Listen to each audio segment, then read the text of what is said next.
주셔서 이 시간만큼이라도 저희들이 하늘 부모님 앞에 온전히 하나 되게 허락하여 주시옵소서. 저희들의 심정을 살펴 심정적인 자녀로 거듭나기를 바라시고 박도선 원장을 보내주셔서 원리 교육을 허락해 주심을 진심으로 감사드립니다. 하늘 부모님께서 일찍이 부르시어 크신 사랑으로 품으시고 하늘 부모님의 대사자로 말씀을 증거케 하셨습니다. 박도선 원장을 통해 허락하신 크신 정성과 그 크신 사랑에 깊이 감사를 드리며 주고받는 이 시간 온전히 하나 되게 하시고 온전히 은혜의 시간으로 인도하여 주시옵소서. 하늘 부모님, 참 부모님을 통해 저희들의 전부는 하늘 부모님으로부터 왔음을 알게 되었고 저희들의 삶도 참 부모님을 통해 하늘 부모님의 사랑과 심정을 닮아 하늘 부모님에게로 돌아가야 할 존재들임을 고백합니다. 하늘 부모님, 저희들도 참 부모님의 사랑과 심정과 전통을 닮아서 하늘에 대한 염려의 마음이 성장하고 성장되어서 그 가정, 종족을 넘어 세계를 염려하시고 사랑하시는 그 심정을 공감해 가면서 저희들의 삶이 효성으로 충성으로 성인 성자의 심정을 갖추어 가게 되는 줄 알고 있사옵니다. 하운데 부족한 저희들이 하늘 부모님과 참 부모님의 삶을 담지 못함으로 말미암아 하늘 부모님을 영광되게 하지 못하였고 천일국의 시대를 맞았지만 하늘 부모님과 참 부모님을 더욱 힘들게 하고 염려케 하는 심정 모습들이 되었습니다. 용서하여 주시옵소서. 하늘 부모님, 오늘 이 귀한 시간을 통해 저희들이 처음 원리를 듣고 감격했던 그때를 회상하며 하늘 부모님과 뜻 앞에 결단했던 그 심정을 회복하여 하늘 부모님 앞에 더욱더 가까워지고 효성의 자녀로 거듭나고자 하오니 그 마음에 힘을 더하여 주시옵고 지혜를 허락하여 주시옵소서. 하늘 부모님 함께하여 주시옵소서. 하늘 부모님 이제 시작하는 시간이 옵니다. 다시 강구하오니 부족한 저희들을 온전히 성별하시고 주고받는 자가 간격이 없도록 호련일체가 되도록 허락하여 주시어서 한 톨의 말씀도 땅에 떨어지지 않도록 축복하여 주시옵소서.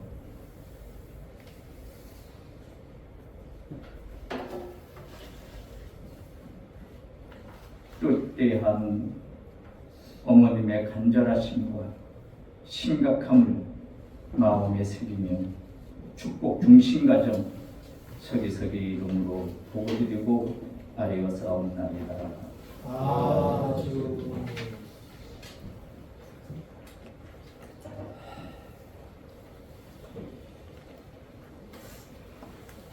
박도선 원장님께서 이곳 벽장교회를 찾아주셨습니다.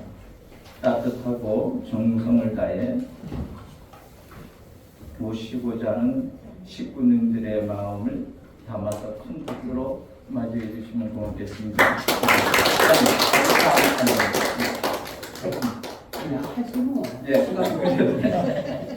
이렇게 여러분을 뵙고자 하는 마음이 강하셔서 바로 나오셨는데 저기 네. 그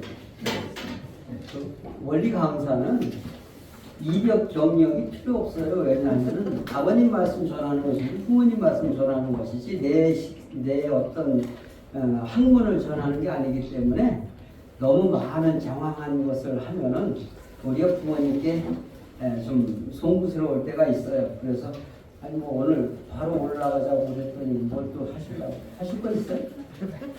생략하자고. 어떻게 아침 식사들 다 잘하고 오셨습니까? 네. 요즘 우리 정은 밤맛하고 입맛하고 같이 가세요? 따라가세요? 맨 앞에 밤맛하고 입맛하고 같이 가세요? 따라가세요? 같이 가요? 올해 연세가? 오만일 개띠입니다. 제일 많은 띠가 개띠.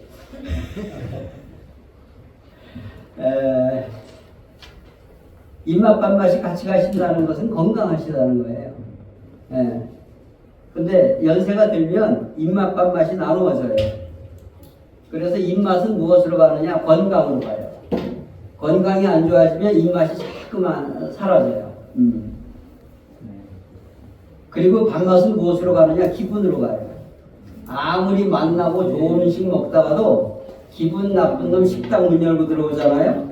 야, 밥맛 떨어진다. 숟가락 놓고 가자. 이렇게 말합니다. 그래서 입맛은 건강으로 가고 밥맛은 무엇으로 간다? 기분으로 간다. 그 말이에요. 왜 이 말씀을 드리느냐 하면은 오늘 하루 우리 덕양교회 식구님들 밥맛도 좋고 입맛도 좋은 건강하고 기분 좋은 하루 되시라고 인사말로 드리는 것입니다. 건강하십시오. 제가 꽤 오래전에 여기 왔다가 갔는데 그때도 예배를 봤던 것 같아요. 그런데 기억하시는 분들이 없다는 것은 뭐냐? 그만큼 바쁘게 살았다. 이렇게 생각하면 되죠? 그런 거 아니? 기억하는 분이 여기 왔다 갔는데 기억하는 분이 없다는 것은 알긴 아는데 어디서 봤더라. 제가 이제 중앙수련회에서 한 18년 동안 원리강의만 했어요.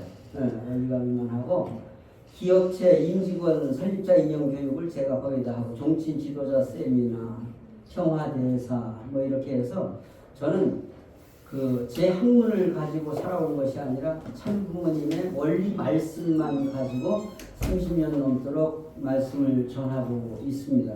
그래서 오늘도 딱 보니까 뭐라고 쓰여져 있느냐면 원리 교육이라고 했는데 원리 교육을 제가 여러분들에게 하는 것이 아니라 끝나고 여러분들에게 제가 교육을 받도록 하겠습니다. 좀 썰렁한가? 여러분들의 가지고 계신 노하우가 인생 살아오신 경험들이 다 원리다 그 말이에요. 원리라고 하는 것은 아주 쉬운 거예요. 물이 위에서부터 밑으로 흐르는 게 자연의 원리고 그리고 밖에 나가는 아들, 딸에게 차 조심하라, 길 조심하라, 나쁜 놈 조심하라, 해 떨어지기 전에 집에 들어와라. 이게 사람 사는 원리거든요.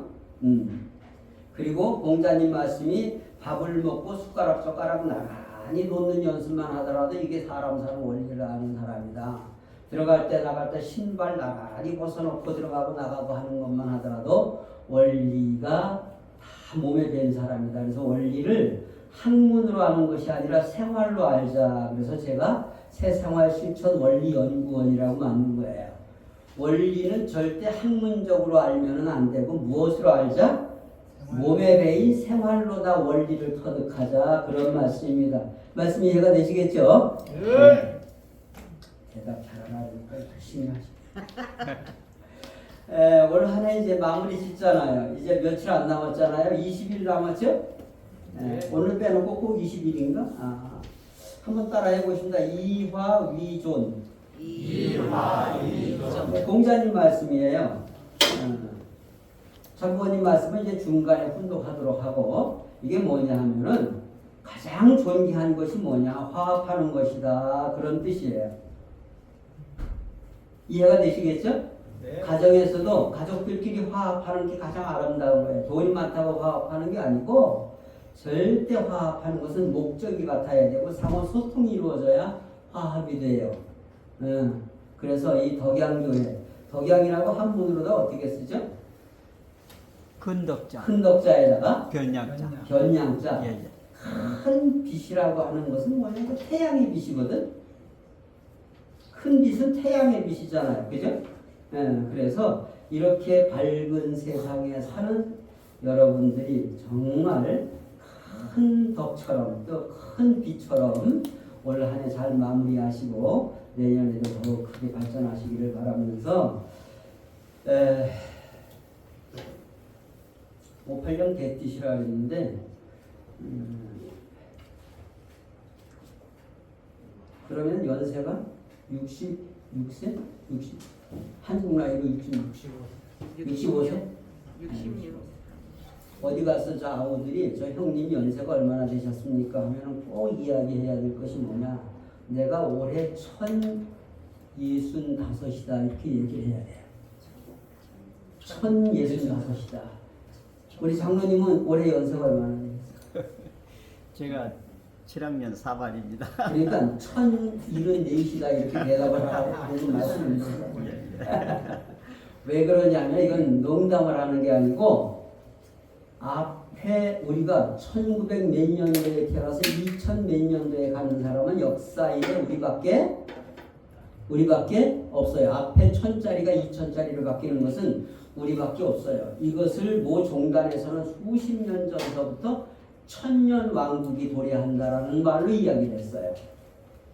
이해가 되시겠죠? 그래서 천년대에서 2000년대로 넘어가는 것, 이것을 뭐라고 하느냐 하면 문명이 변한다라고 하는 거예요. 이 문명이 변하는 것을 뭐라고 하느냐 하면 또 다른 종교적인 용어로 개벽이라고 해요. 개벽인데 100년이 넘어가는 게 아니라 밀레니엄 1000년이 넘어가는 것을 대개벽이라고 해요. 지금 현재 엄청난 문명이 변하고 있다. 그래서 우리는 1000년대에 태어나서 2000년대 장로님도 가시긴 가실 거죠? 아니 혹시 몰라서 영생하시죠. 그러니까 그래서 앞에 1000년은 섭리의 나이고 뒤에 74시다 75시다 하는 것은 인생의 나이다 그런 말이에요. 말씀 이해가 되시겠죠? 그런데 2000년대에 태어나는 아이들은 이런 시대를 살아가려면 죽어도 3000년대까지는 넘어가야 돼요. 3000년대까지는. 그래서 지금 현재는 문명이 변하는 측면에서 제가 그 서론을 좀 시작을 하는 것입니다. 문명의 변화를 가져오는 큰 요인이 세 가지가 있어요. 첫째는 전쟁이에요. 지금도 우크라이나 전쟁 터져서 벌써 3년째지요. 횟수로 3년째 넘어가는 거예요. 그리고 하마스 이스라엘 전쟁이 지금 현재 벌써 꽤 되잖아요. 완전히 이건 인종 청소를 하겠다라고 하는 생각에서 저렇게 전쟁을 하는 것 같단 말이에요. 이 전쟁이라는 것은 교통통신이 발달되지 않았을 때는 사실은 국지전이에요. 전쟁이 끝나도 한참 뒤에나 알 수가 있다 그 말이에요. 근데 요즘은 교통통신이 발달되고 지구가 하나다. 그래서 이걸 글로벌 시대, 지구촌 시대다. 한 촌락이에요. 지구촌 시대다. 이 지구촌 시대에서 우크라이나 전쟁 벌어지자마자 우리나라의 곡물값 올라가죠, 기름값 올라가죠, 뭐 사방에서 물건값이 올라가잖아요. 이해가 되시겠죠? 그래서 이제는 절대 독자적으로는 살 수 없는 시대다. 그래서 우리는 하나의 지구촌의 공동 운명체라는 측면에서 문명을 바뀌는 것은 이렇게 크게 전쟁과 자연재해, 올해 얼마나 또 자연재해가 많이 일어났습니까? 산불도 많이 일어나고 지금도 지진도 많이 일어나고 그리고 또 그 미국에 가셨다 오신 분들은 아시겠지만 미국 생활을 아시는 분들은 아시겠지만 미국의 그 네바다주라는 것은 1년 내내 가야 비가 오는 게 50mm, 60mm가 안 와요. 그런데 올해 홍수가 져버렸잖아요. 전 세계적인 기상 이변이 일어나고 있다. 이건 왜 그러냐? 인간들이 생활을 잘못해서 자연 관리를 잘못했기 때문에 결국 어떤 지구의 기온이 1도가 상승되면은 수증기가 7%가 올라간답니다. 7%가 수증기가 많아진대요.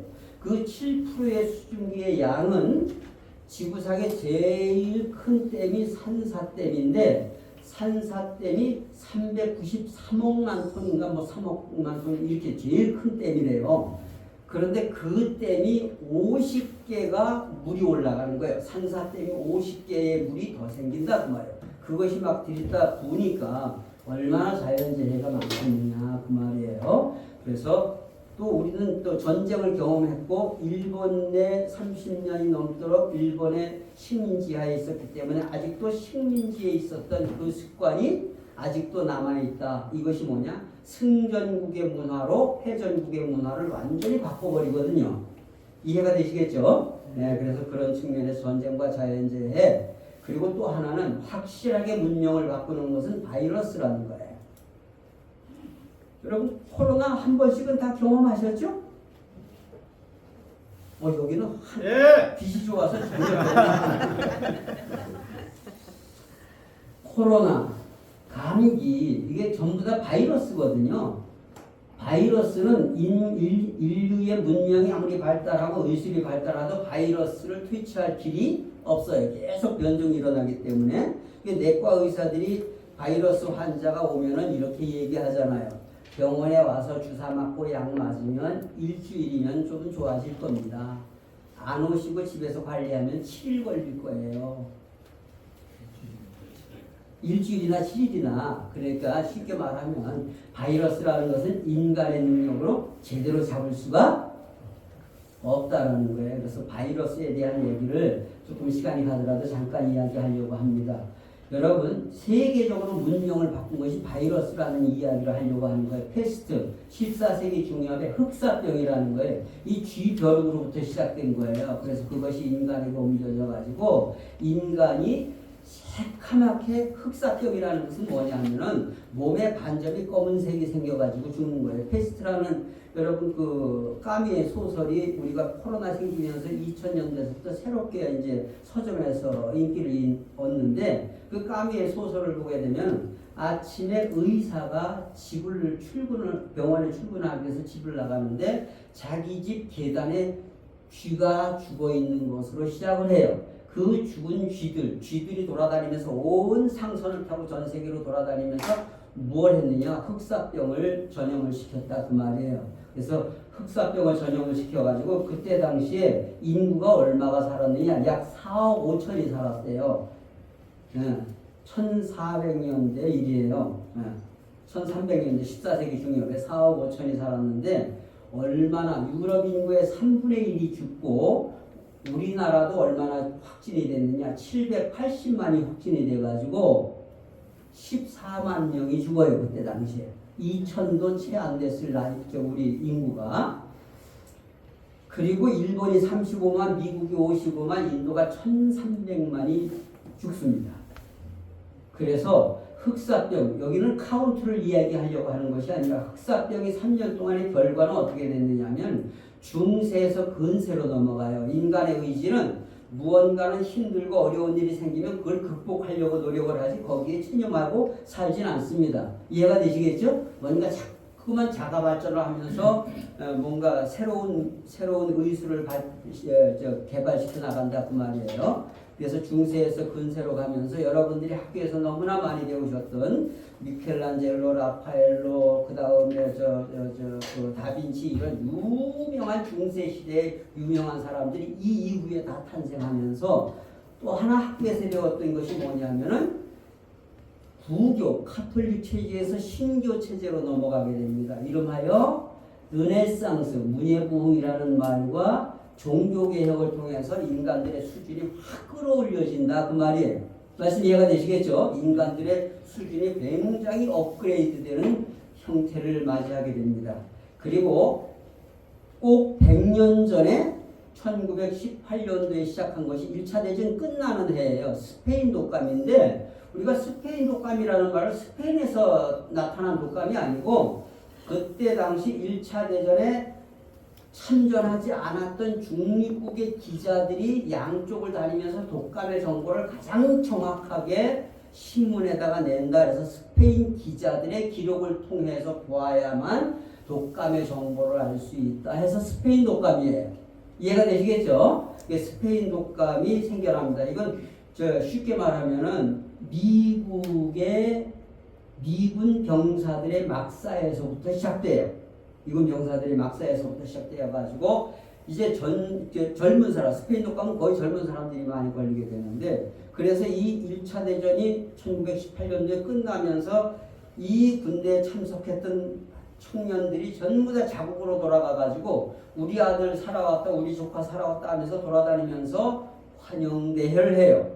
그러면서 급속도로 스페인 독감이 확산이 되게 됩니다.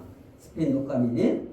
그래서 스페인 독감이 우리나라에도 굉장히 유행해서 김구 선생님도 스페인 독감으로 서바나 열병으로 내가 굉장히 고생을 했다 이렇게 이야기를 합니다.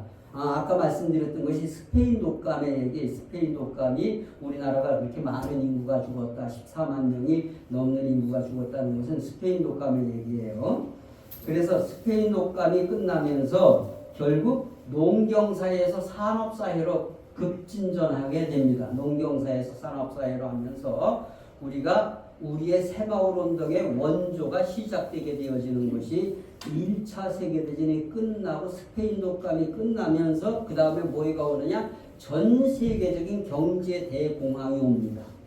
20년대에 경제 대공황이 옵니다. 지금 얼마나 물가가 오르는지 모릅니다. 앞으로다가 어떻게 보면 또 다른 경제 대공황이 올 수도 있다. 그래서 여러분들의 집안 살림을 잘 관리하셔야 되겠다 하는 말씀을 드립니다. 그리고 이제 코로나가 2019년에 시작해서 20년 봄에 본격적으로 확산이 되게 되죠. 20년 봄에.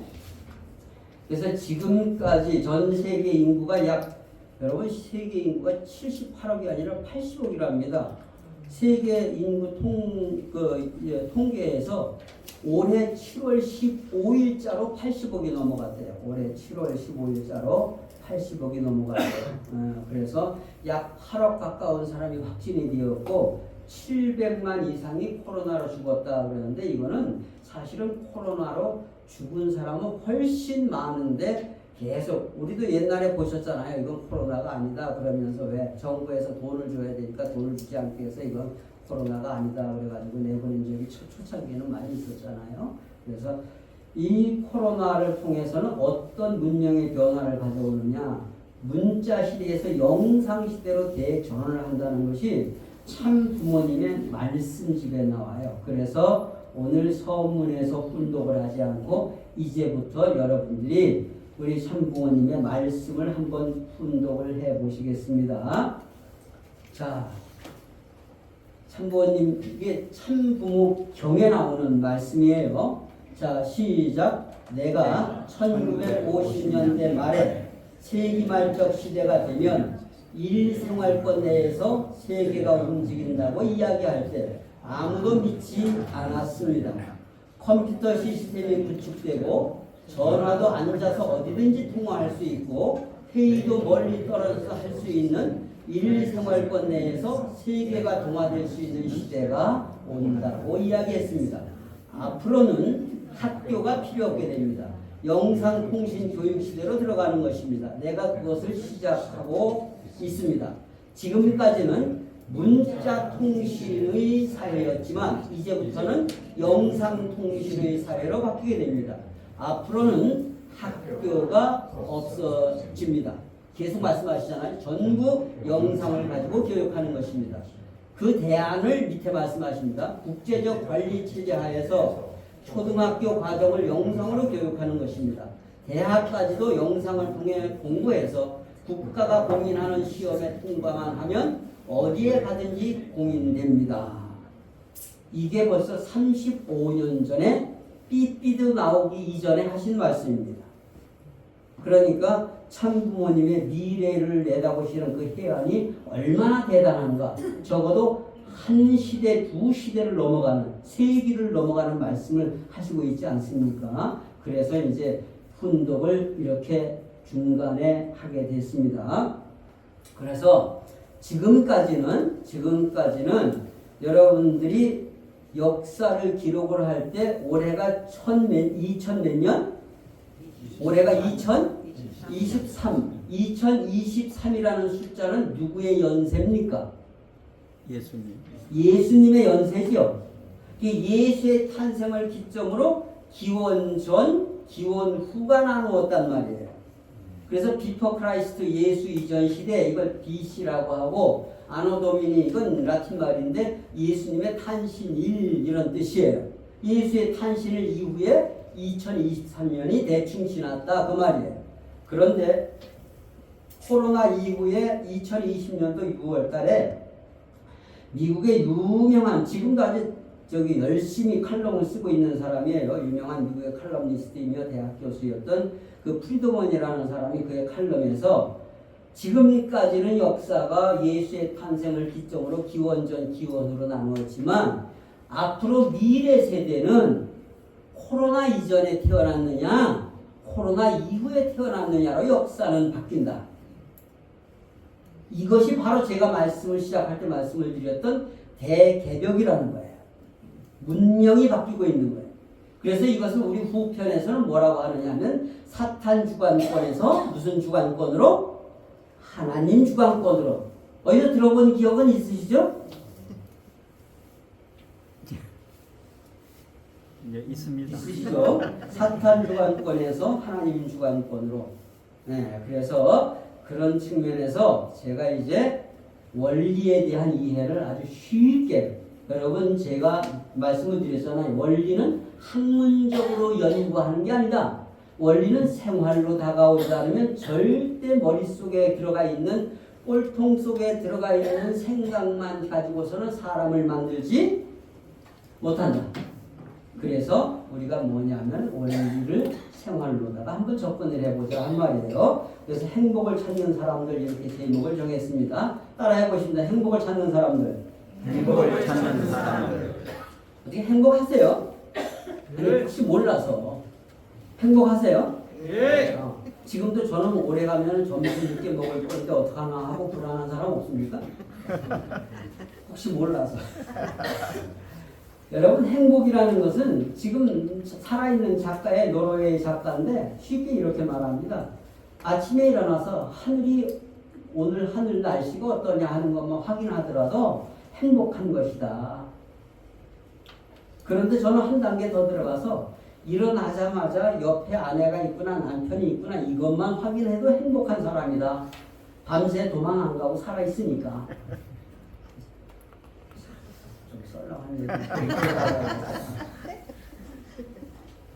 그래서 이 예수님까지를 4대 성인이라고 해요. 석가세존이 제일 먼저 태어나셨죠. 예수보다 565년 전에 태어나시고 그로부터 13년 지난 뒤에 공자님이 탄생하세요. 그리고 소크라테스는 예수보다 470년 전에 탄생해요. 그래서 이 네 분을 가지고 4대 성인이라고 학교책에서 가르쳐요. 그리고 예수님의 탄신일이 기원절이 돼가지고 예수 이후에 570년이 지난 뒤에 마호메트가 탄생을 해요. 이거 잘 보시기 바랍니다. 마호메트는 성인 반열에 들어가지 않았는데 천 부모님이 성인 반열에 올려놓으셨잖아요. 왜? 소크라테스는 철학자지 성인은 아니다. 적어도 성인은 종교 지도자, 하나님의 이름을 가지고 세상에 전파하는 종교 지도자가 성인의 반열에 들어갈 수가 있다 이렇게 말씀하셨잖아요. 그러니까 여러분 천복궁에 가면은 다 위에 상이 있는데 상이 없는 분이 한 분이 계시잖아요. 소크라테스 누구냐 마호메트란 말이에요. 마호메트는 왜 그러냐면 유언을 남긴 것이 절대 어떤 형상도 만들지 마라. 어떤 형상도. 그래서 이슬람교, 마호메트를 믿는 이슬람교의 그 마시드라고 하는 성전에 가보면 아무것도 없어요. 기독교 성전에 들어가면 뭐 예수의 상도 있고 그 다음에 뭐 그 그림들이 카톨릭 성당에는 엄청나게 많이 들어있잖아요. 그런데 그들은 뭐냐면 아무런 형상도 만들지 않습니다. 왜? 그 이미지가 머릿속에 들어가면 신의 신 앞으로 가는 그 인간의 한계에 영향을 받는다는 거야. 네. 그래서 순수하게 신은 신으로 인정을 해야지 거기에다가 형상을 만들어 놓으면 안 되기 때문에 나의 어떤 형상도 만들어 놓지 말라고 이렇게 해놓은 거란 말이에요. 그래서 이걸 왜 보여드리느냐면 예수의 탄생을 기점으로 앞으로 500년 뒤로 500년 이 1000년 사이에 태어나신 어르신들의 말씀을 가지고 우리는 문명이라는 걸 만들었어요. 기독교 문명, 이슬람 문명, 그 다음에 불교 문명을 만들었잖아요. 그리고 종교와 철학과 이 사조를 만들어 놓고 그랬는데 이분들이 인간의 문제를 해결하려고 했지만 어떤 종교 지도자, 어떤 철학도 인간의 근본적인 행복의 문제를 해결하지 못하고 있다. 그래서 참 부모님께서 나오셔가지고서 이제 원리의 말씀을 가지고 평화운동을 하고 계시는 거란 말이에요. 그래서 저는 참 부모님이 우리에게 주신 원리 강론이라고 하는 것을 뭐라고 하느냐 하면 인간의 행복 전서라고 말합니다. 왜 그러냐? 여러분이 창조 원리 들어가기 전에 총서론이라는 거 아시죠? 원리강론. 총서론의 첫머리가 어떻게 시작되는지 다 기억하실 거예요. 외우지 못해도. 인간은 누구나 불행을 물리치고 무엇을 찾아? 행복을 찾아 이루려고 몸부림치고 있습니다. 이렇게 시작을 합니다. 그 쉽게 말하면 문패가 행복을 찾아 이루려고 몸부림치는 인생이라고 하는 거예요. 그래서 이 행복전설 이것을 제가 중앙수련회 있을 때는 120일 수련까지 해보고 제대로 강의를 하려면 한 70분 강의 40시간은 해야 되는데 여기서는 간략하게 엑기스만 뽑아가지고 이제 2시간 동안 하겠습니다. 자, 그러면은 이거를 한번 여쭤보겠습니다. 여기 다 장로님, 권사님, 그리고 또 권사님 전 단계 조금 젊은 분들은 뭐라 그래요? 집사님? 집사님, 권사님. 아, 뭐예요? 맨 앞에. 예, 그래. 집사? 권사? 아. 선교사님? 알았어. 자, 이렇게 여쭤보겠습니다. 하나님이 인간을 창조하셨다. 맞는 말이에요? 하나님이 인간을 창조하셨다는 말이 맞는 말이에요? 아니, 맞느냐고 묻잖아요. 네, 맞습니다. 봤어요? 하나님이 인간 창조하는 거 봤냐고. 네, 제가 봤습니다. 봤다고? 이리 와요. 대신 갑니다. 자, 그러면 질문을 바꿔 합니다. 하나님이라는 용어를 하나님이 만들었을까요? 인간이 만들었을까요? 인간. 그 지문이 다른 거예요. 이해가 되시겠죠? 하나님이 안 계신다라는 뜻이 아니고 하나님이라는 용어 자체를 누가 만들었다? 인간이 만들었다 그 말이에요. 자, 그래서 역사에 대한 이해를 하려고 하는데 역사에 대한 이해는 쉽게 하자고요. 역사라는 것은 언제부터가 역사냐 하는 거예요. 문명이라는 것이 뭐냐? 글월 문자에다 밝을 명자잖아요. 글을 통해서 소통이 가능해졌다라는 것이 문명이에요. 밝을 명자는 앞에 것은 낮이고 뒤에 것은 밤이에요. 앞에 것은 해고 뒤에 것은 달이에요. 낮이나 밤이나 온전한 사람이 밝은 거예요. 이해가 되시겠죠?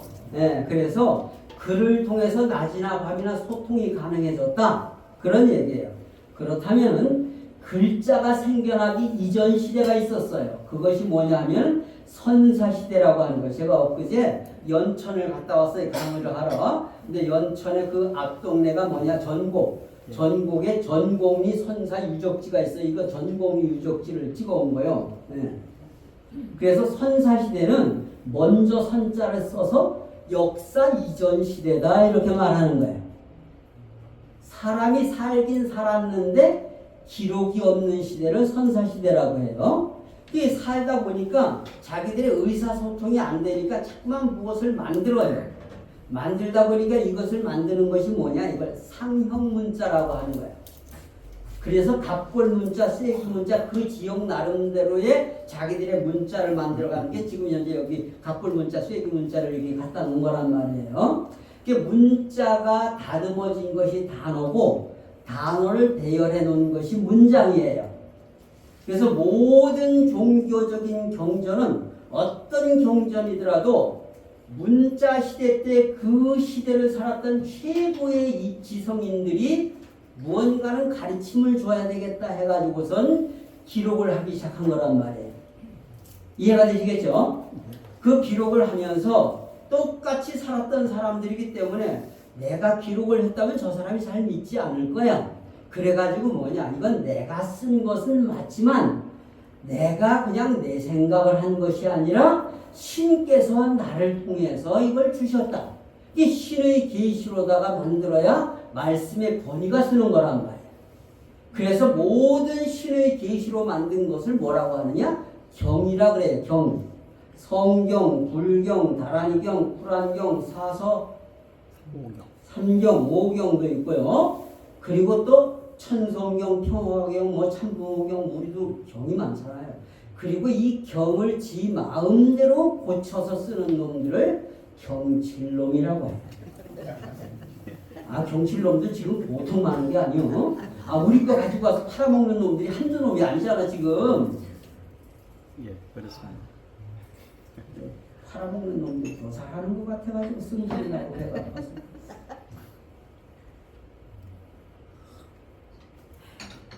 그래서 결국 하나님이라는 호칭에 대한 이해를 해야 되겠다 하는 말이에요.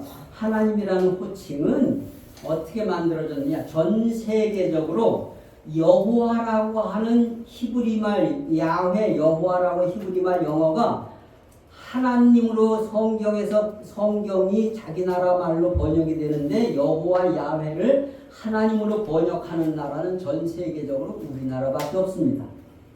여기 일본 선교사님들, 일본에서는 그냥 신이잖아요. 수많은 신 중에 하나예요. 그런데 원래 천주교는 지금부터 들어온 지가 약 230-40년 지났고 한 40-50년 됐네요.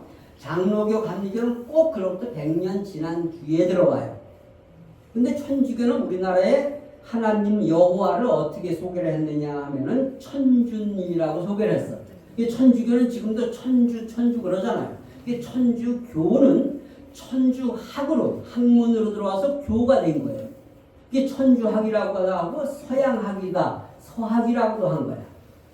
그런데 100년 늦게 들어온 언더우드, 아펜셀러, 게일, 레이놀즈 같은 사람들은 이 카톨릭이 말하는 천주라고 우리나라에 들어왔던 선교사들은 전부 다 한국에서 이미 쓰고 있었기 때문에 천주라는 말을 썼어요.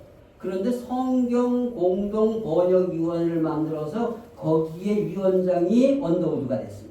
우리나라 사람들도 몇 명 들어갔는데 그 중에 하나가 주시경 박사입니다. 여러분들이 너무나 잘 아시는 아주 젊은 그때 20대 중반에 아주 영어를 유창하게 했던 사람이에요. 그 사람들하고 대화가 통했고 그런데 뭐라고 번역을 할까 하다가 게일이라는 신학자가 선교사가 이 게일이라는 사람은 한국에 와서 한 30년 가까이 목회를 하다 돌아가셨고 그 아들도 계속해서 한국에서 목회를 했어요. 근데 이 사람이 뭐라고 하느냐 한국 사람들은 수천 년 전서부터 이 민족은 우상을 섬기는 민족이 아니라 이 민족의 고유한 하늘이 계시더라. 이해가 되십니까? 이 민족의 고유한 하늘이 계시고 그래서 그 하늘에다가 하나 유일신의 의미 하나라는 말을 하고 그 뒤에다가 존칭원 님자를 붙이면 한국에서는 굉장히 한국인들의 감정을 호소할 수 있기 때문에 선교가 빠를 것이다. 그래서 그때 당시에 모든 한국 사람들하고 외국 선교사들이 그 기가 막힌 생각이다. 그래서 언더우드가 방망이를 휘둘려 가지고 결국 이 하나님이라는 용어는 여호와라는 것이 하나님으로 번역되는 나라는 전 세계에 기독교가 들어간 나라 중에 우리나라밖에 없다. 그래서 하나님이 됐던 하늘 부모님이 됐던 하나님이 됐던 하느님이 됐던 천주님이 됐던 절대적 가치만 부여하면은 절대자에 대한 절대적 가치만 부여하면 용어 가지고 스트레스 받을 일이 없어요. 여러분들 절대 그래서 하나님이냐 무슨 하늘 부모이냐 이런 용어 가지고 스트레스 받지 마시고 그 용어는 시대에 따라서 해석을 달리할 수도 있다. 이렇게 이해하시면 됩니다. 이해가 되시겠죠? 네. 강의가 뭐 어렵지 않죠? 예. 네, 쉽죠? 네, 좀 어려우시면 일본말로 할 거예요. 그래서 아버님 말씀에 보면 우주의 근본이 한 분이다.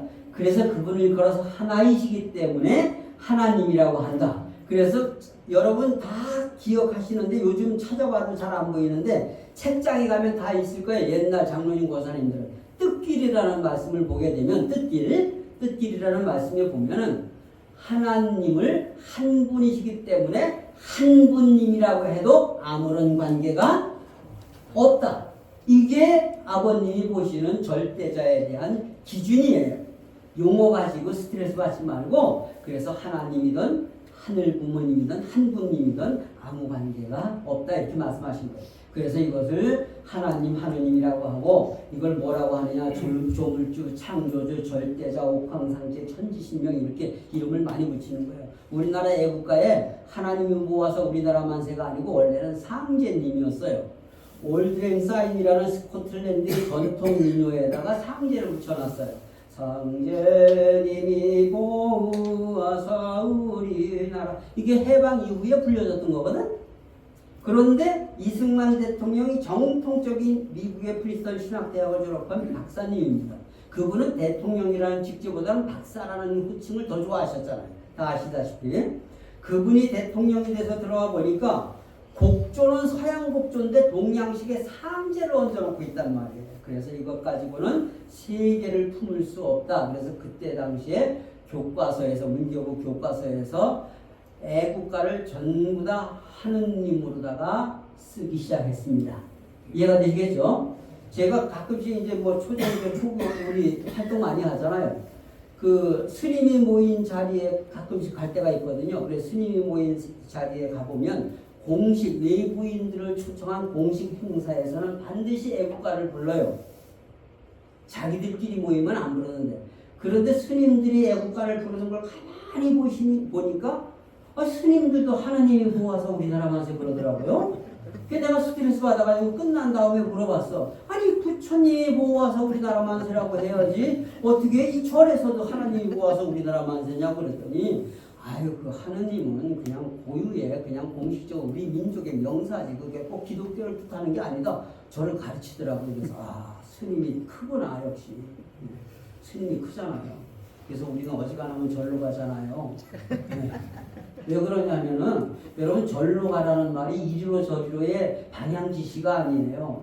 고려 시대에서 고려가 망하면서 조선 시대가 열리잖아요. 정도전이가 이성계를 세워놓고선 고려 시대에서 조선 시대로 가는데 불교 국가에서 유교 국가가 되는 거예요.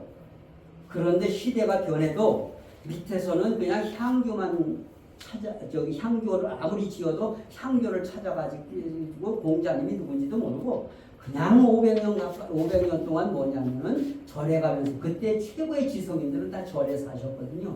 뭔가 물어보려면 절에가 스님에게 물어보는 거예요. 그러니까 아이들이 귀찮게 엄마한테 이거 물어보고 저거 물어보면 엄마 아빠는 무식하거든. 배우질 못했으니까 야 이 새끼 절로 가서 스님에게 물어봐. 그것이 이제 절로 가라는 거야. 그게 그래서 절로 가라는 말이 생겨난 거예요. 여러분 쌀밥을 다른 말로 뭐라고 하느냐 이밥이라고 해요. 이밥이 뭐냐면 고려 시대에서 완전히 지주들에 의해서 소장농들이 밥도 쌀 한 톨도 못 먹었잖아요. 다 80% 90%를 다 착취당해 가지고. 그런데 이성계가 정도전의 사상에 의해서 뭘 하느냐 경제개혁, 정치개혁, 군사개혁을 하잖아요. 어려운 얘기니까 빨리 지나가야 되니까. 그래가지고선 세상에 자기 땅에서 소장농이라고 하더라도 5대 4대 1로다가 딱 구분하는 거예요. 5는 누구냐면 농사 지은 놈이 먹고 4는 주인이 지주가 가져가고 1은 세금으로 내는 거예요. 이게 이해가 되시겠죠? 그래서 자기들이 지금까지 해보지 못했던 것이 자기들이 지은 논에서 쌀밥을 먹으면서 눈물을 흘리면서 했던 말이 이성계가 준 밥이다. 그래서 이 밥이 나와요. 오늘 이 밥 주나? 아니 소밥이 없어요. 밥밥이 나오려는 거예요. 밥밥이 김밥도 있잖아요. 김밥? 예. 진짜 김밥이네. 자, 그래서 우주의 근본이 하나인데 이것이 물리학으로 들어가면 에너지가 돼요. 하나님도 안 계신 곳이 없고 에너지도 없는 곳이 없어요. 하나님이 전지전능하다고 하시는데 에너지의 조화는 이미 전지전능의 단계를 뛰어넘고 있단 말이에요. 그리고 이것이 동양학으로 들어오면 기가 돼요. 동양에서 모든 것을 기로 나누는 거예요. 천기, 지기, 양기, 음기 모든 것을 기로 나누는데 여러분 좀 어려운 얘기지만은 이 우주는 성경에서는 공하고 혼돈한 가운데 흑암이 깊음 위에 있고 하나님의 신이 수면에 가라서 이렇게 얘기하잖아요. 그런데 공하고 혼돈하다는 것을 동양학에서는 뭐라고 했느냐? 혼연지일기. 이게 구분이 되지 않고 이 우주가 그냥 커다란 하나의 깃덩어리였다 그 말이에요. 휘시라고 하는 예수가 오시기 380년 전에 살았던 히시라는 사상가는 중국의 사상가인데 이분은 뭐라고 했느냐? 지극히 큰 것은 밖이 없다. 지대무일. 이게 좀 어려운 얘기인데 지극히 큰 것은 밖이 없다. 밖을 인정하면은 그거는 하나가 아니고 둘이 되지요. 그러니까 유일사상이 존재할 수가 없는 거예요. 여러분 유일신이라는 말처럼 헷갈리는 말이 없어요. 유일이라는 말은 오직 하나밖에 없다는 뜻이 아니고 십계명에 보면 나 외에 다른 신을 섬기지 말라 그랬어요. 나 외에 다른 신이 있다는 것은 이미 여호와도 인정을 하고 자기가 나만 믿어달라는 거예요. 왜? 나 안 믿으면 너희들 죽여버릴 거예요. 이거거든. 그러니까 구약의 하나님은 그렇게 나타난 거란 말이에요. 그래서 결국 뭐냐? 지극히 큰 것은 밖에 없다. 그래서 이 커다란 기가 이제 시간이 흐르면서 어떻게 되느냐 하면은 성경에도 그렇게 나오잖아요. 첫째 날, 둘째 날, 셋째 날, 넷째 날 이렇게 나오는데 뭐냐? 시간이 지나면서 입자가 작고 가볍고 보이지 않는 입자는 떠가지고 하늘이 되는 거야. 이게 하늘이에요. 이게. 이해가 되시죠? 하늘이라는 게 뭐냐? 영어로다 볼 때는 스카이 푸른 천공도 하늘이고 스페이스 우주 공간도 하늘이고 그리고 종교가 만들어 놓은 거룩한 상상의 하늘이 있는데 그것이 영어에서 말하는 헤븐이요. 성경에 나오는 헤븐. 그래서 이게 하늘이라고요. 그리고 중탁자 무겁고 탁한 것은 밑으로 가라앉아가지고 만물을 형성했다. 이렇게 보는 거예요. 말씀 이해가 되십니까? 좀 어렵지만 이해는 되시죠?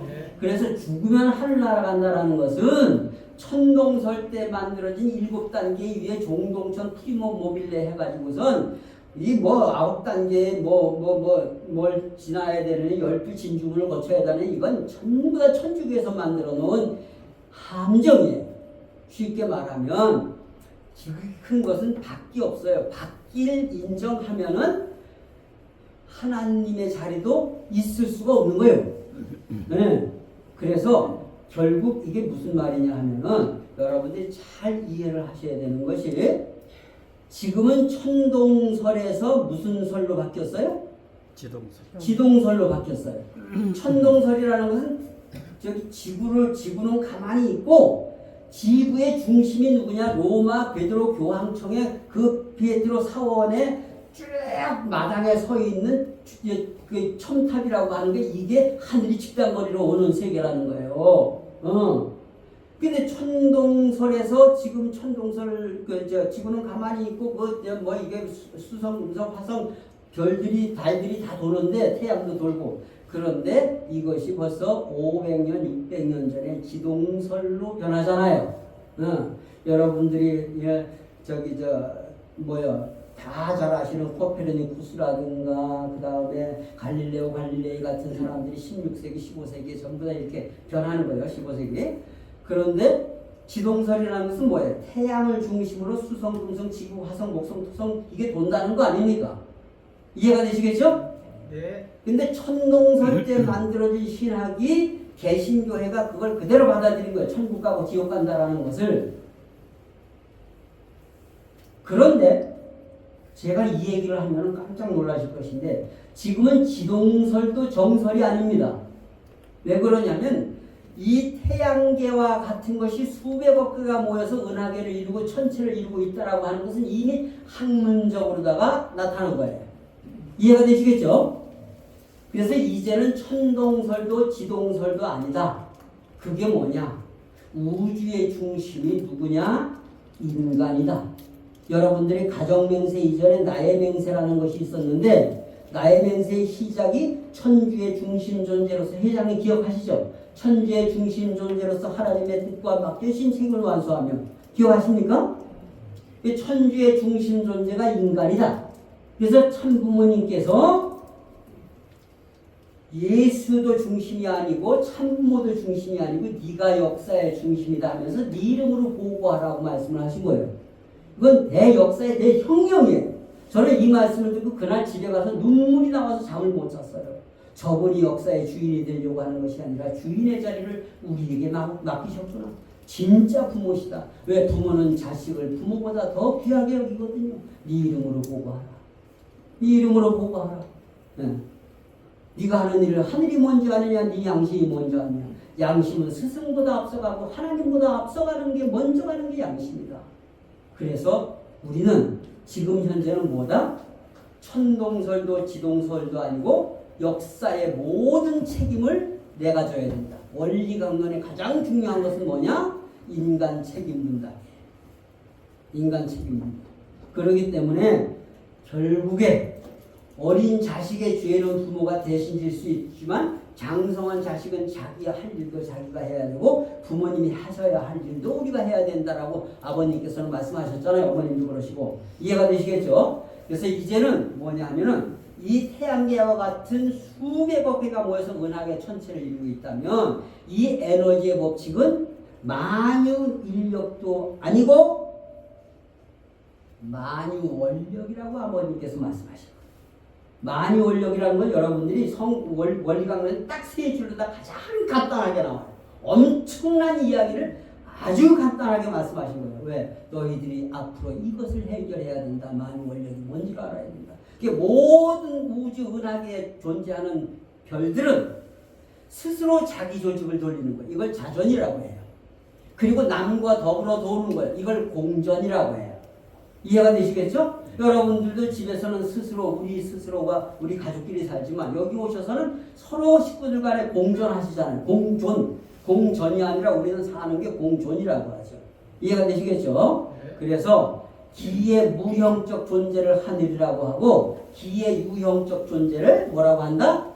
땅이라고 한다. 땅도 다 기가 있는 거예요. 이게 여러분들 여기에서 제 입으로 하는 말이 아무리 이 마이크 시스템이 좋아도 여기에 기가 없다면 여러분들 귀에 제 음성이 들리지 않습니다. 진공 상태라면 기는 긴데 보이지 않는 기니까 빌공자를 써서 공기라고 해놓은 거예요. 그래서 한국에서 기학을 완성시킨 사람이 누구냐 하면은 해강 최한기 선생님이라는 분인데 그분은 이렇게 말합니다. 서양의 천주학을 아주 공부를 다 하신 분이에요. 근데 뭐라고 하냐? 동양학에서 기라고 하는 것은 서양에서 들어온 천이다, 하늘이다. 기 즉 천, 천 즉 기라고 말씀하셨습니다. 그러면서 그 양반은 1800년대 중반에 아주 돈이 많은 집이었어요. 그래서 중국에 수없이 다녀왔는데 중국에 가서 무엇까지 사왔느냐? 선글라스까지 사왔어요. 1800년대. 그러면서 그 책을 보면은 다색이 뭐예요? 찻빛, 파란색. 이해가 되시죠? 우리 차밭에서 차 따잖아요. 그래서 다색경의 안경을 쓰면 세상 모든 게 파랗게 보인다. 그리고 남색경의 안경을 쓰면은 다 남색으로 보인다. 그런데 그 안경을 다 차색경이든 다색경이든 남색경이든 안경을 벗으면 우리는 모두가 다 기의 눈으로 세상을 본다. 기의 눈으로. 이걸 뒤집어 말하면 우리 모든 사람들은 다 이 기를 동양학으로 말할 때 기는 우리가 기독교에서 배웠던 하나님으로 번역을 해야 된다. 제가 이 말씀을 드리는 거예요. 내가 하나님을 믿느냐 안 믿느냐 하는 것은 나의 신앙 고백일 뿐이고 우리는 다 하나님의 품 안에 사는 것은 변할 수 없는 사실이다. 그래서 뭐라고 하셨느냐면 모든 구멍으로 다 기가 들어오고 하늘이 들어온다는 거예요. 그리고 무슨 말씀까지 하셨느냐? 땀구멍 얘기까지 해방 최양기 선생은 말씀하십니다. 땀구멍으로 다 전부 다 기가 왔다 갔다 하는 거예요. 여러분 여기에다가 스카치 테이프 붙여봐요. 이거는 기가 드나들지 않기 때문에 바로 여기가 상처가 나잖아요. 이해가 되시겠죠? 네. 그래서 여러분들이 하나님을 믿느냐 안 믿느냐라고 하는 용어가 아니라 우리는 그걸 하나님이라고 기독교는 정의해놓고 우리도 정의를 하고 있지만 우리는 그냥 이 속에서 하늘과 더불어 사는 존재예요. 하나님의 품 속에 사는 거예요. 그런데 그것이 잘못 되어지면은 뭐냐면은 하나님에게 버림받는 것이 뭐냐? 이것이 내가 자연의 섭리를 거역하게 되면 잠잘 때 잠 안 자고 술 먹고 담배 피고 건강 망치게 되게 되면은 결국 어떻게 되느냐면 내 몸이 부패하고 썩어집니다. 이해가 되시겠죠? 그래서 몸이 망가진 사람들이 기도원에 가서 은혜를 받고 고쳤다는 말은 뭐냐면 자연과 하나가 됐기 때문에 그래요. 물 갈아 먹고 공기 좋은 공기 마시고 음식 그다음에 규칙적인 생활을 하니까 피부가 재생이 되는 거예요. 무엇과 접촉을 해가지고 자연과 접촉을 해서 그게 자연이라고 하는 것이 뭐냐? 노자 도덕경에 보면 사람은 무엇으로 사느냐? 인법지 사람은 땅의 목으로 사는 거예요. 땅에서 나오는 소산을 먹고 살잖아요. 지법천 땅은 무엇으로 사느냐? 하늘을 본받아 사는 거예요. 하늘에서 비가 내리지 않으면 땅에서는 어떤 생명체도 살아날 수가 없어요. 그래서 옛날 어른들은 뭐냐 하면은 비가 내리는 것은 단순히 비가 아니라 생명이라고 생각한 거예요. 여러분들이 집에서 나갔다가 2, 3일 지난 뒤에 집에 와서 화분이 시들시들 하잖아요. 아유, 물을 안 줘서 그렇구나. 물을 주면 바로 생겨나잖아요. 아무리 메마른 대지 위에도 비가 내리게 되게 되면 포자가 날아와서 생명을 싹 주거든요.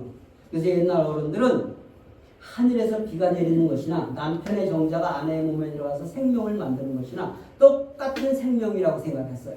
이걸 그래서 동포라고 하는 거예요. 같은 포태에서 태어났다 그래서 동포라는 것이지 동포는 민족적 개념, 사람에게만 한정된 개념이 아니다.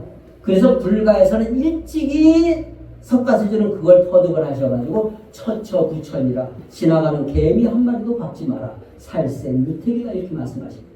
말씀 이해가 되십니까? 네, 그래서 여러분들이 하나님을 너무 관념적으로 알지 말라. 제가 이 말씀을 드리기 위해서 이렇게 어렵고 쉬운 얘기를 하는 거예요. 어렵지만 쉬운 얘기죠? 어디 쉽죠? 네, 그럼 설명해요. 그래서 우리가 그냥 관념적으로 지금까지 기독교서가 가르쳐주는 하나님 믿으면 천당 가고 안 믿으면 지옥 가고 뭐 이런 그 벌 받고 복 받는다는 채점자로서의 하나님이 아니라 이 우주 속에서 하나님과 그냥 더불어서 공존하는 나다. 그래서 절대 하늘의 법칙을 어기면 내 생명도 살아날 수가 없다. 이렇게 원리적 전해를 여러분들이 이해를 하셔야 돼요. 그래서 여러분 잘 이해를 하십시오. 성경을 읽지 말아라. 그리고 천경을 읽어라.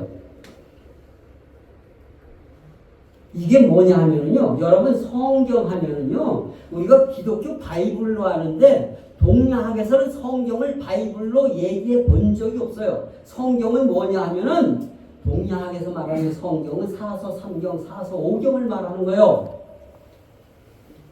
네. 여러분 농사를 짓는데 사서 삼경을 한다고 농사 잘 짓는 게 아니에요. 농사를 잘 짓는 대농이 되고 농사를 잘 짓는 사람은 뭐냐? 천경을 읽는 거예요. 하늘의 때를 읽는 거예요. 이해가 되십니까?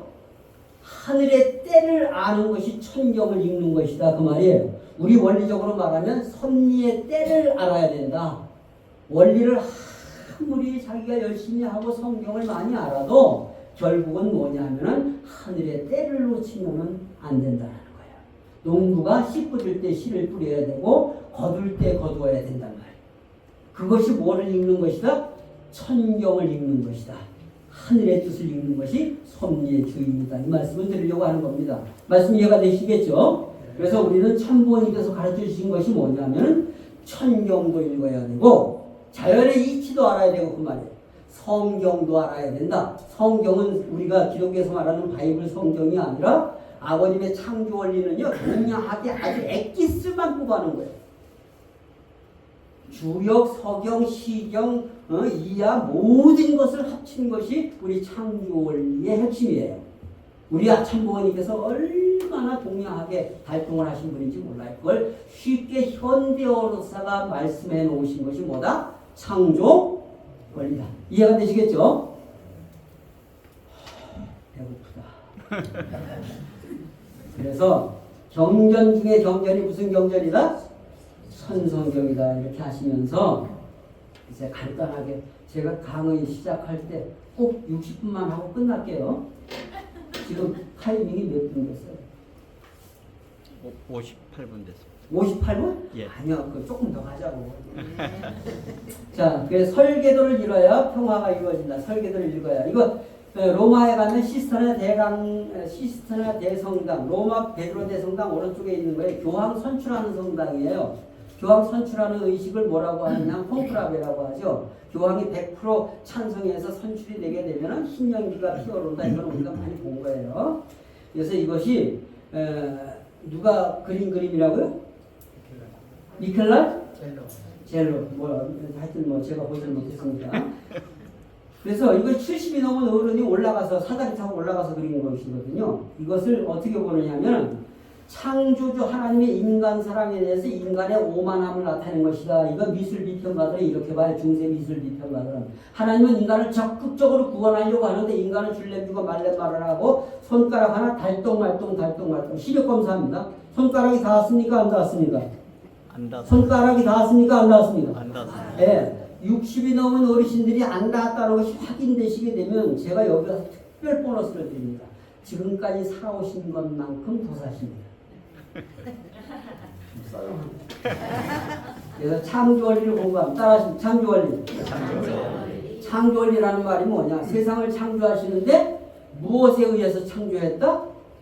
이에 의해서 창조했다. 이가 뭐냐? 이게 설계예요, 설계. 네. 그런데 무슨 근본적인 이치가 있다. 근본적인 이치가 있다. 그래서 창조 원리를 알아야 하는 이유를 이렇게 말씀하시죠. 인생과 우주에 관한 근본 문제는 결국 그것을 창조하신 누가? 하나님이 어떠한 분으로 계시는가 하는 것을 보는 것은 풀지 않는 것이다. 그래서 하나님을 알아야 인생의 근본 문제를 알 수가 있다. 제가 지금까지 이렇게 몇십 분 동안 말씀드린 것은 하나님이라고 하는 용어에 대한 여러분들 지금까지 알고 있는 개념과 관념을 좀 바꾸어서 일상에서 우리가 늘 하나님이 함께 하신다 하는 것을 느끼고 살자라는 개념으로 말씀드린 겁니다. 이해가 되시겠죠? 네. 그래서 2000년 전에 주 기도문이 뭐냐? 하나님의 뜻이 하늘에서 이루어진 것처럼 어디에서? 땅에서 이루어지도록 기도하라. 그 땅이 어디냐? 그 땅이 여러분들의 가정이다. 그 말이에요. 그래서 땅이 아무리 많고 논밭전지에 땅값이 올라가도 밭에서 일하다가 땅값 올라간다고 그 땅 누가 훔쳐갈까봐 거기다 매트리스 깔고 자는 놈 제가 한 놈도 못 봤어요. 주무실 땐 집으로 돌아와 주무십니다. 이해가 되시겠죠? 땅을 대표하는 것이 뭐다? 가정이다. 우리 원리는 그래서 가정에서 하나님이 보여야 된다. 남편 앞에는 아내가 하늘이고 아내 앞에는 남편이 하늘이다. 부모 앞에는 자식이 하늘이고 자식 앞에는 부모가 하늘이다. 그 말이죠. 이해가 되시겠죠? 네. 그래서 결국 사람이 성경에 뭐라 그랬어요? 하나님께서 흙을 빚어 육신을 만들고 코에다가 생기를 불어넣으니 살아있는 영이 된지라. 그래서 보이지 않는 하나님이 보이는 하나님으로 전개된 것이 바로 나다. 나를 보면은 하나님을 알 수가 있다. 그 말이에요. 그래서 만물을 보면 그 지으신 하나님을 알 수가 있다는 것이 우리 원리잖아요. 모든 만물은 하나님에 의해서 창조되었는데 하나님은 보이지 않는다. 보이지 않는 하나님을 보이는 만물을 통해서 할 수 있다는 거예요. 이거 사도 바울 선생님 방법이잖아요. 마치 작품을 보면 작가의 성품과 사상을 알 수 있는 것과 마찬가지로 만물을 보면 그 지으신 하나님의 신성과 능력을 알 수가 있다. 그래서 모든 만물은 반드시 이성구조로 되어 있다는 거예요. 간단하게 이건 여러분들이 너무나 많이 들으신 거예요. 그래서 모든 만물은 어떻게 되어 있느냐? 인간을 본으로 해서 만물을 창조하셨다. 이 유무형 실체세계 첫머리에서 하나님께서 원리에서 이렇게 시작하거든요. 인간을 본으로 해서 만물을 창조하셨다. 인간은 맨 나중에 창조했는데 인간을 본으로 해서 만물을 창조하셨다는 말은 하나님의 설계 속에 최종의 목적지가 누구였다? 목적이 인간이었다. 인간이 살아갈 수 있는 환경과 여건을 만들어 놓는 것이 만물의 창조다. 만물의 창조는 하급 존재에서 고급 존재로, 저급한 것으로부터 고급스러운 것으로. 이해가 되시겠죠? 그래서 인간은 최고의 하나님의 고급적 존재의 고등 동물이 바로 인간이라는 거예요. 그래서 모든 만물은 어떻게 되어 있느냐면 동양학의 근본은 마음과 동양학의 근본은 뭐냐? 양성과 음성. 우리가 이것을 음과 양이라 했잖아요. 그런데 우리는 음양이 아니라 양음이라고 말하는 거예요. 왜? 밝음이 먼저예요. 하나님이 빛을 먼저 창조했는데 이 세상이 타락해서 어두운 세상이 되었기 때문에 음을 먼저 쓰게 된 거예요. 그러니까 우리 원리는 시작서부터 양이 먼저라고 했지 음이 먼저라고는 안 했어요. 왜? 하늘의 밝음을 가르쳐주는 원리이기 때문에 양을 먼저 쓰고. 그리고 모든 존재는 마음과 몸으로 되어 있다. 이건 서양 철학의 근본이거든요. 그래서 이것을 형상이라고 하잖아요. 그래서 모든 만물은 어떻게 되어 있느냐? 양과 음으로 되어 있고 성상과 형상으로 되어 있다. 마음과 몸으로 되어 있다. 그래서 그것을 만드신 하나님도 그런 분이시니 하나님에게는 근본 본자로 써서 본성상, 본형상, 본양성, 본음성이라고 합니다. 근본 본자는 누구에게만 쓴다고요? 하나님에게만 쓴다. 여러분이 아침에 사무실 가셔가지고 컴퓨터를 킬 때 뭘 키세요? 컴퓨터 킬 때 본체를 키잖아요. 본체를 키고 본체를 켜서 본체에서 모니터가 나오고 마우스가 나오고 본체에서 프린터를 연결하고 본체에다가 정보를 끼는 거야. USB를. 본체는 왜 본체냐? 본은 본인데 모양이 있으니까 몸체자로 써서 본체라고 하는 거예요. 그리고 또 하나의 본체는 뭐냐? 본체는 한 번 키고 온종일 본체만 하니까 이런 얘기 하지 말라고. 그래서 하나님은 본이고 그 모양을 그대로 닮아난 것이 인간이고 상징적으로 닮아난 것이 만물이다. 그러니까 우리 원리는 되어 있는 거예요. 그래서 하나님은 본이시다. 아버님의 마지막 5년 동안의 교육이 뭐였느냐? 본체론이었어요. 기억하시죠? 본은 하늘이고 체는 너다. 하나님이 하늘에 계신 것이 아니라 내 양심 속에 계시다. 네가 하는 일을 하늘이 뭔지 아느냐, 네 양심이 뭔지 아느냐. 이렇게 말씀하셨잖아요. 그래서 보이지 않는 하나님이 보이는 하나님으로 나타난 것이 바로 나다. 그러시면서 네 이름으로 보고하라. 하나님도 중심이 아니고 예수님도 중심이 아니고 그리고 참부모도 중심이 아니라 네가 참부모다. 네가 나다. 네 속에 내가 있다. 이걸 말씀하신 것이 참부모님의 마지막 교육 본체론이에요. 그래서 하나님의 창조는 전부 다 이성성상으로 되어 있는 거예요. 이성성상. 하나님이 제일 좋아하시는 한국 노래가 있대요. 제가 무슨 노래를 좋아하시냐 그랬더니 주현미의 쌍쌍 파티를 제일 좋아해요. 그래서 절대 하나는 외로와 둘이랍니다. 둘은 알뜰히 사랑하래요. 한 남자 한 여자가 한 몸을 이루어서 살게 되어 있는 거예요. 그래서 이성지합이다. 이렇게 해놓는 거예요. 다 반쪽이잖아요. 반쪽이 하나가 이룬 것이 부부란 말이에요. 그래서 하나님과 이 피조세계와의 관계는 하나님이 이 세상을 창조하시는데 창조 원리에서 창조하십니다. 다시 한번 따라하시면 창조 원리. 근데 하나님의 그 원리에 의해서 만들어진 모든 피조 만물은 똑같은 것이 하나도 없다. 이것도 따라하십니다. 개성진리체. 80억 인류가 똑같은 사람이 하나도 없어요. 다 달라요. 다르지만 틀린 것이 아니라 그 자체가 진리다. 그래서 개성진리체라고 해요. 우리는 모두가 다 80억 분의 1의 가치를 지닌 인간이에요. 뒤집어 놓고 말하면 지구상에 사는 80억 인간 대표가 바로 나다. 그래 내 이름으로 보고 하잖아요. 천주의 중심이 바로 나다. 그게 내 부모의 부모, 부모의 부모를 따지고 올라가면 우주의 근본 부모는 한 분이시니 그분을 일컬어서 뭐라고 한다? 하나님, 한 분님. 절대적 가치를 그렇게 부여하는 것이다. 그 말이에요. 그래서 모든 만물도 양과 음으로 되어 있고 성상과 형상으로 되어 있어요. 그래서 통일운동하는 사람들은 절대 마음에 걸리면 안 돼요. 누가 말 한마디 했다고 그게 마음에 걸리고 목사님 말씀 한마디가 마음에 걸리고 장로님 말씀 한마디가 마음에 걸리면 안 돼요. 욕을 먹어도 욕먹을 팔자되니 하고 지나가야 돼요. 원흉회통, 회상규일 이게 뭐냐면은 신라가 삼국통일을 할 수 있는 그 가장 근본적인 것이 뭐냐? 원효대사의 사상이었어요. 마음을 동을게 하자. 그래야 셋이 하나가 된다. 그래서 우리는 남북통일을 이루고 인류 평화를 이루기 위해서는 절대 누구 말 한마디 가지고 자꾸만 트집 잡고 그거 가지고 깐족거리는 사람 자기 마음이 불편해. 그러니 하고 돌을 먹어도 소화를 시킬 수 있는 마음이 있어야 이 덕양교회가 덕을 쌓는다. 아주 박수 한번 치고 넘어가세요. 이제 한 판만 더 정리하고 이제 요것만 하고 말씀을 마치겠습니다. 여러분, 우리 민족에게는 삼신 사상이 있습니다. 기억나시죠? 삼신이 뭐예요? 하늘신, 땅신, 조상신을 말해요. 그래서 천지인이라고도 하고 이것을 여러분들이 이제 그 검색을 해보면 밝을 명자라서 천지명이라고 돼요. 쉽게 말하면 사람은 낮이나 밤이나 밝게 살아야 된다. 그런 뜻입니다. 낮이나 밤이나. 낮에는 누가 보니까 깨끗하고 정의롭게 사는 것 같은데 밤만 되고 해만 떨어지면 막걸리 한 잔 먹고 동네에서 귀찮게 부는 놈들이 한두 명이 아니라. 네. 있잖아요. 우리 축복가정들은 그런 사람 없지만 세상에 헷갈리는 놈들이 한두 놈이 아니라. 네. 목사님 찾아와가지고 깐족하면서 그냥 여기는 술 먹고 찾아오는 장면들 안 계시죠? 있어요. 그래서 제가 그분들한테 얘기를 하는 게 있어요. 하늘의 주님이나 땅의 주님이나 취하는 것 마찬가지다.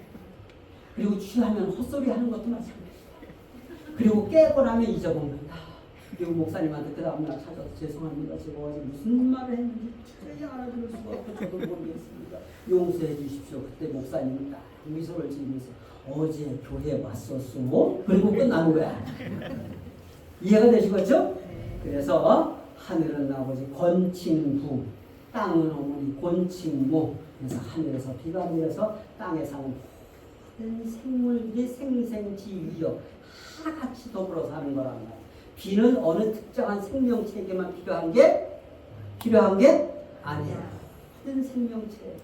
그래서 여러분들도 그런 의미에서 육신의 아버지 어머니는 하늘과 땅을 대신해 계신 분이시다. 그래서 우리에게 있어서 참부모라고 하는 가치는 저 참부모님 네 분만 참부모가 아니라 우리는 우리 자녀들 앞에 참부모 되자라는 것이 참부모론이잖아요. 이해가 되시겠죠? 네, 그래서 우리가 우리 이름으로 보고한다는 것은 우리가 만대의 참부모, 우리 집안의 종족적인 참부모가 돼요.